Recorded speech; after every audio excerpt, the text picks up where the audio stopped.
believe I'm going to say this, but I knew nothing about Black queer history in America until I read A Black Queer History of the United States by C. Riley Snorton and Darius Reed. After learning about Black queer history in the United Settler States, I was left feeling proud of the accomplishments and impact Black queer people had in America. So literally after learning of each monumental Black queer figure, I was left saying,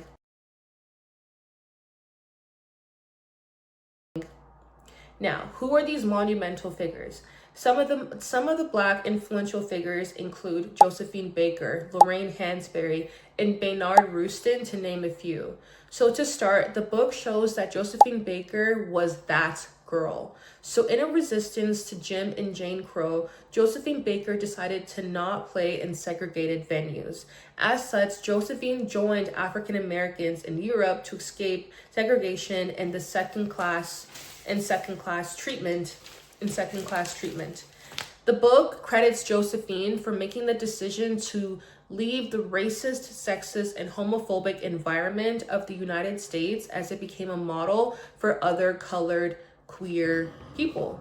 So now let's transition to Lorraine Hansberry.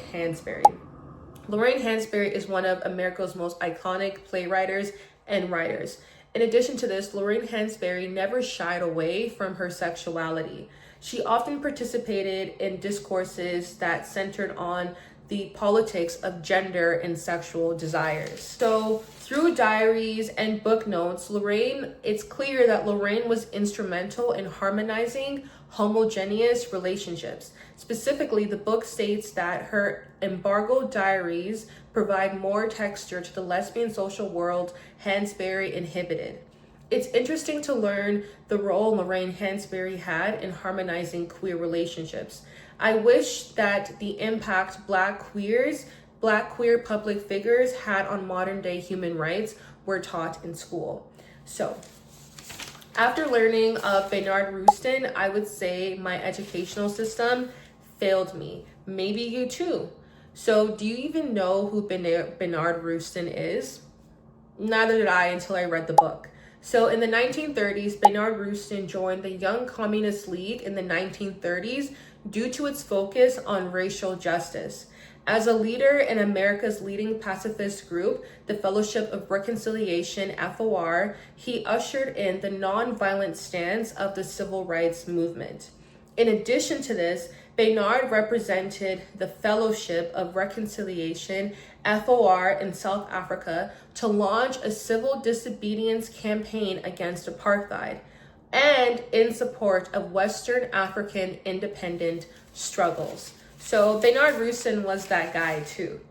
But after disclosing his sexuality to Martin Luther King, King felt that Bayard's sexual indiscretions posed a threat to the civil rights movement. So even though Josephine, Bayard, and Lorraine have contributed to Black queer culture, the backlash of being queer left them in a communal isolation. Nonetheless, I feel that it was important for me to understand and learn more about Black queer history. This book made me appreciate Black queer history and the impact it has made on Black queer culture, Black history, and the world history. So I feel that you should read this book too. If you too don't really know much about Black queer history, it's a very informative book. So overall, I love the book. It was written well done. I also enjoyed that the historical information provided was not too overwhelming. They really honed in on the contributions that they made to human rights, to Black culture, and they really focused on that and provided more details on that, on specifically to that. So I really appreciate that, and it was very informative. Honestly, like if you're reading the book with the mindset of learning about Black queer history, I would say that this book is perfect. And overall, I enjoyed it. 10 out of 10 for me. And for all my history nerds, this book is a highly recommended. So yeah, that's everything for today.